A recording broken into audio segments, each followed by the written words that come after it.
Assalamualaikum warahmatullahi wabarakatuh. Kami dari kelompok 6 Pendidikan Fisika semester 3 kelas C pada mata kuliah Perkembangan Peserta Didik akan memaparkan materi mengenai perkembangan pada masa kanak-kanak. Anggota kelompok 6 sendiri yaitu yang pertama ada Rey Syahril Jurul Fataki dengan NIM 120207062. Yang kedua ada Salma Wardatul Jannah dengan NIM 120207067. Dan yang ketiga ada saya sendiri Sidik Andika dengan NIM 120207068. Untuk mempersingkat waktu, materi pertama akan dipaparkan oleh Salma mengenai pengertian masa kanak-kanak. Masa kanak-kanak disebut juga sebagai problem age karena orang tua dihadapkan pada masalah-masalah seperti keras kepala dan tidak menurut. Para pendidik menyebutnya masa ini dengan masa prasekolah karena pada masa ini lebih mempersiapkan baik secara fisik maupun mental untuk menghadapi pendidikan formal. Rentang usia masa kanak-kanak dibagi menjadi dua. Yang pertama yaitu masa kanak-kanak awal atau early childhood, yaitu dari umur 2 sampai 6 tahun. Dan yang kedua yaitu masa kanak-kanak akhir atau late childhood, yaitu dari umur 6 sampai 12 tahun. Tugas perkembangan masa kanak-kanak awal yang pertama adalah belajar membedakan benar dan salah dalam hubungannya dengan orang lain.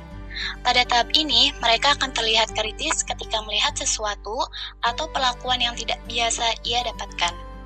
Maka dari itu, peran lingkungan sangat berpengaruh penting dalam pembentukan karakter. Yang kedua, belajar mengerti tentang perilaku seks yang benar. Pada masa ini, sangat penting anak untuk mengenal edukasi seks.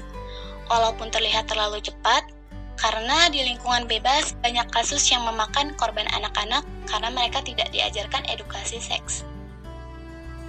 Yang ketiga yaitu belajar mengemban hati nurani. Sejak dini, sejatinya anak-anak ditanamkan nilai-nilai kebaikan seperti cinta tanah air, cinta agama, cinta kedua orang tua, dan lingkungan. Dengan ini, anak-anak akan memiliki rasa tanggung jawab.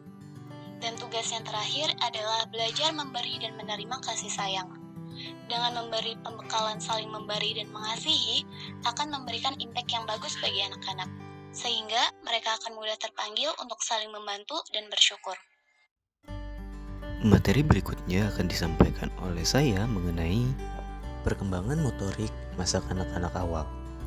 Awal masa kanak-kanak ialah masa paling menyenangkan bagi mereka untuk mempelajari keterampilan tertentu, guna mengeksplor kemampuan dan minat anak-anak dari sesuatu yang mereka senangi sehingga bisa memunculkan kreativitas yang bersifat keterampilan.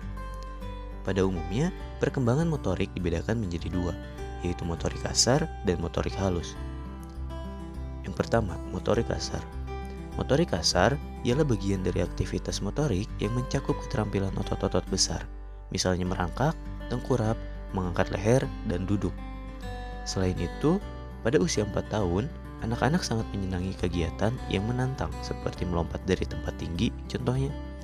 Pada usia 5-6 tahun, keinginan anak-anak untuk memacu adrenalin semakin bertambah. Mereka mulai menyenangi perlombaan seperti balap sepeda atau balap lari. Lalu yang kedua, ada motorik halus. Motorik halus ialah bagian dari aktivitas motorik yang melibatkan otot-otot kecil, seperti mengambil benda kecil, menulis, dan lain-lain. Melalui keterampilan motorik, anak dapat menghibur dirinya dan memperoleh kesenangan. Peningkatan potensi psikomotorik akan lebih baik jika lingkungan tumbuh berkembang anak sangat mendukung gerak anak mencari kreativitas.